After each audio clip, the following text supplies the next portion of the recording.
Hey everyone, Vicky Magic here from Matters Magazine, and today I am fortunate to have the lovely Roz White from Whites IGA with us today. Welcome, Roz. Thanks, Vicky.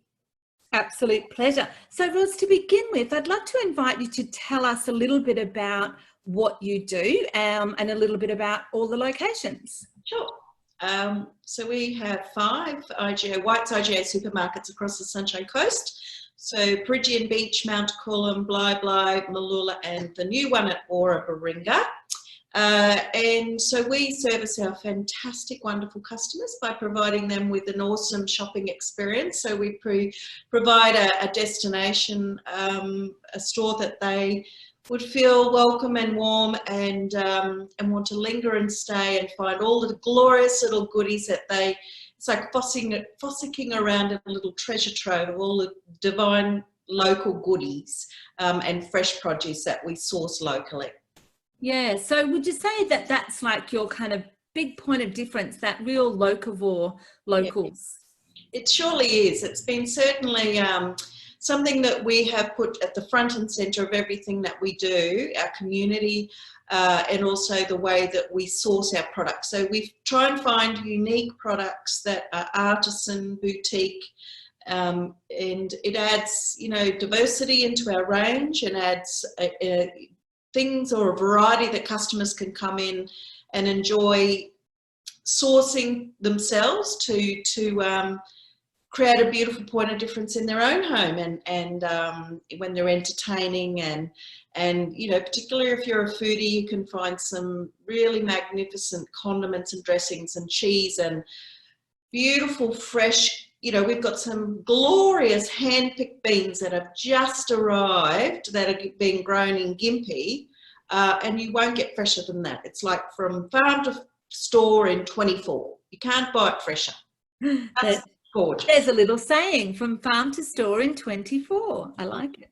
So tell us about how you're currently coping during COVID-19. Have there been any, kind of big changes, and have you had to pivot the business in any way? Yes, we surely have.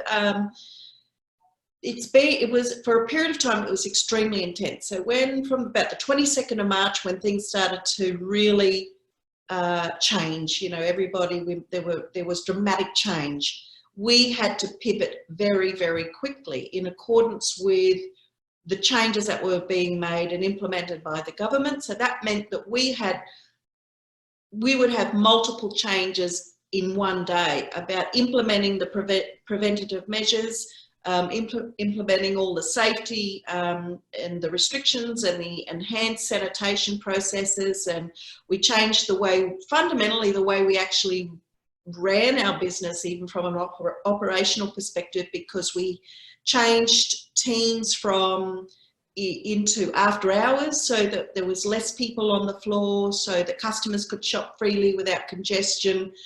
Enormous change done very, very quickly, but and then also caring for the staff. That was the main thing, because in the early part of this outbreak, we were not to know. It was all very uncertain. We really didn't know what we were facing, so there was a high level of anxiety, and it was very important to look after the staff through that period and reassure them that we had their best interests at heart, and the communities as well. Yeah, absolutely. And so what are your short-term and long-term goals and or ideas? Like, is there anything, quite a few of the people that I've actually interviewed have shared of things that they're actually going to keep going with. Is that anything? Yeah. Most certainly there's been learnings, and I think, certainly we've enhanced our home deliveries and increased a different way of deliveries of services to customers in a more flexible way that enables people wherever they are to have access to beautiful fresh produce. We're developing our online services. We created a pick up and collect service. So there's many of those delivery services that we'll maintain.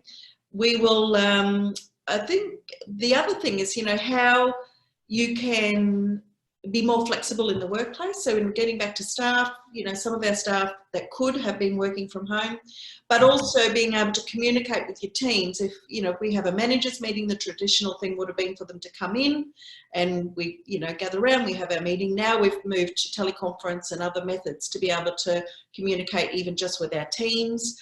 So yeah, there's been a variety of things that certainly will stay, and it'll be a blended change, I suppose. Some things will go back to business as normal, and other things we will retain, which will be good.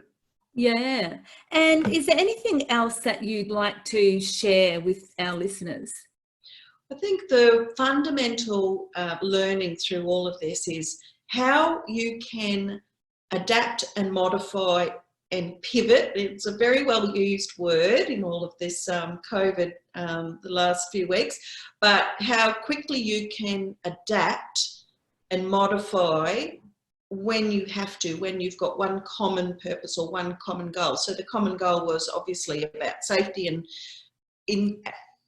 at the absolute peak of the COVID, you know, the initial outbreak, it became very evident that we almost stopped being a business in one aspect and became a community service. And when you only have that one goal in mind, that you have to provide an essential service to your community, you become very focused, and it's very easy to adapt. You become very agile because you're driven just by one purpose.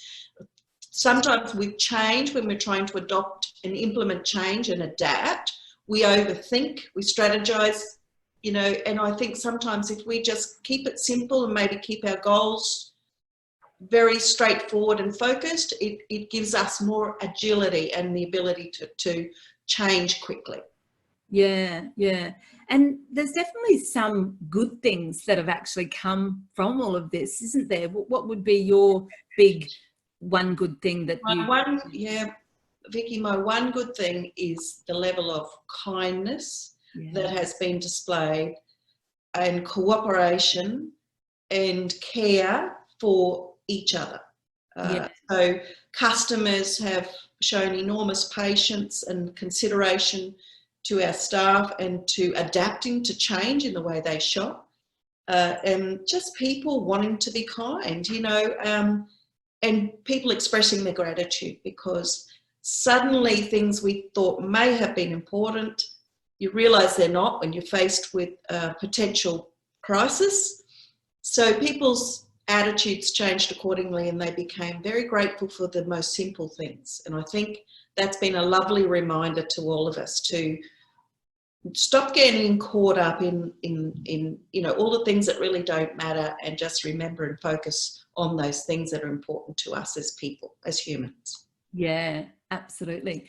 Okay, well, thank you so much for your time today. Really appreciate, I know how busy you are, and we'll share this out to the Sunshine Coast. So thanks so much.